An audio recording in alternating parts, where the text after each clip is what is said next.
BJP नेता और भारतीय कुश्ती महासंघ के अध्यक्ष बृजभूषण शरण सिंह सुर्खियों में हैं।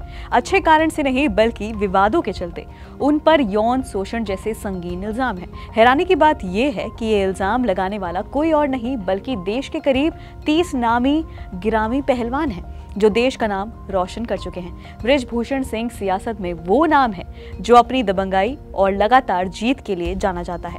दरअसल सांसद बृजभूषण सिंह राजनीति के अखाड़ों में भी कई बड़े सियासी पहलवानों को पटखनी दे चुका है, लेकिन इस बार वो महिला पहलवानों के सामने पस्त होता नजर आ रहा है। आज इन्हीं बृजभूषण के बारे में जानने की कोशिश करते हैं। हाय, मैं हूं रिया श्री और आप देख रहे हैं एबीपी लाइव। सबसे पहले उनके खिलाफ आरोपों के बारे में जान लेते हैं।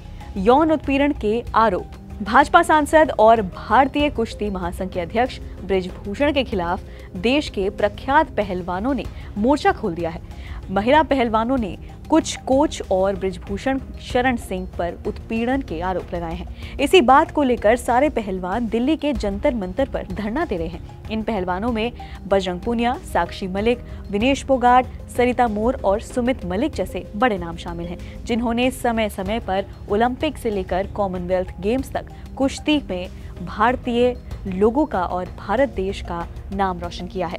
लेकिन ऐसा पहली बार नहीं है जब बाहुबली बृजभूषण शरण सिंह चर्चा या विवादों में घिरे हों। इससे पहले भी वो मंच पर एक पहलवान को थप्पड़ मारने के मामले में घिर चुके हैं। इतना ही नहीं, उन्होंने पार्टी लाइन से हटकर राज ठाकरे के खिलाफ भी मोर्चा खोल दिया था। सांसद बृजभूषण शरण सिंह इससे पहले कई सालों से भारतीय कुश्ती महासंघ के अध्यक्ष हैं। वो केसरगंज लोकसभा सीट से सांसद हैं। 6 बार के सांसद बृजभूषण शरण सिंह को सिर्फ राजनीति ही नहीं बल्कि कुश्ती का भी माहिर खिलाड़ी माना जाता है। बृजभूषण 2011 से भारतीय कुश्ती संघ के अध्यक्ष बने हुए हैं।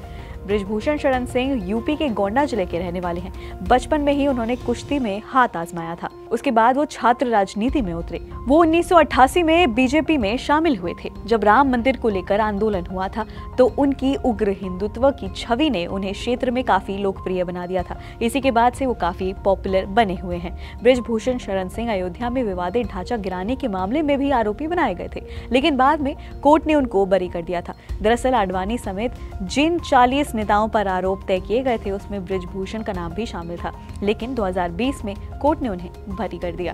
बृजभूषण अपने अक्खड़ और अलग अंदाज और अपनी बेबाक बयानबाजी के लिए काफी जाने जाते हैं।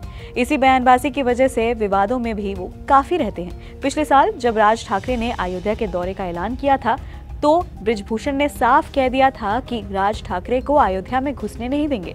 यहाँ तक कि अयोध्या के सांसद लल्लू सिंह ने कह दिया था कि राज ठाकरे का अयोध्या में स्वागत है, पर ये बृजभूषण ही थे जो अपने अक्खड़ लहजे में बोल रहे थे कि राज ठाकरे को अयोध्या में घुसने नहीं दिया जाएगा। यही नहीं, हाल ही में बाबा रामदेव के खिलाफ भी बृजभूषण ने मोर्चा खोल दिया। इसके बाद पतंजलि की ओर से बृजभूषण शरण सिंह को नोटिस भेजा गया। रांची में तो अंडर 15 नेशनल कुश्ती चैंपियनशिप में WFI अध्यक्ष बृजभूषण सिंह ने एक पहलवान को मंच पर थप्पड़ जड़ दिया था। दरअसल ये प्रतियोगिता अंडर 15 आयु वर्ग के लिए आयोजित की गई थी और जिस युवा पहलवान को थप्पड़ खाना पड़ा उसकी उम्र ज्यादा थी, यानी कि वो ओवर एज था। युवा पहलवान का संबंध भी यूपी से ही है। जब एज वेरिफिकेशन हुआ तब वो 15 साल से ज्यादा का निकला। उसी वक्त बृजभूषण को काफी गुस्सा आया और उसने उस पहलवान को थप्पड़ जड़ दिया। इसके बाद ही वो पहलवान अतिथियों के मंच पर ये सोचकर चढ़ गया कि शायद वहां विनती करने से उसका काम बन जाए। हालांकि मंच पर जाकर उसने काफी अनुरोध किया, लेकिन ये अनुरोध बहस में बढ़ गया और बहस बढ़ती चली गई। उसी मंच पर भारतीय कुश्ती संघ के अध्यक्ष भी बैठे थे। उन्होंने अपना आपा खो दिया और पहलवान को थप्पड़ जड़ दिया था। तो ये थे बृजभूषण शरण सिंह जो कि इस समय सुर्खियां बटोरे हुए हैं। फिलहाल इस रिपोर्ट में इतना ही। बाकी अन्य खबरें जानने के लिए आप देखते रहिए एबीपी लाइव।